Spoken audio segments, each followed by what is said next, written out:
Hi, today in front of your Realme Pad Mini and I'll show you how to find and manage sound settings on this device.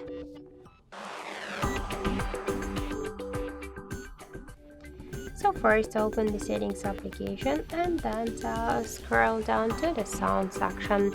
You will see here media alarm and notifications volume panel. Just to change the volumes we should slide to the left or to the right side these dots with our fingers.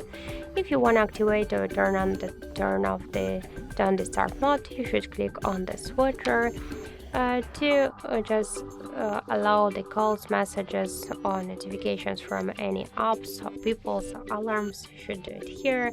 Also, we could set the schedule, the start and the end time, and to change the duration for quick settings, and to display options for hidden notifications.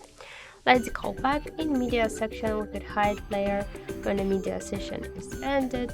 To change default and notification and alarm sounds, to activate the turn off screen lock and lock sounds, charging sounds and touch sounds by using all of the switchers. So that's it. Thank you for watching, and if you find this video helpful, don't forget to leave a like, comment and to subscribe our channel.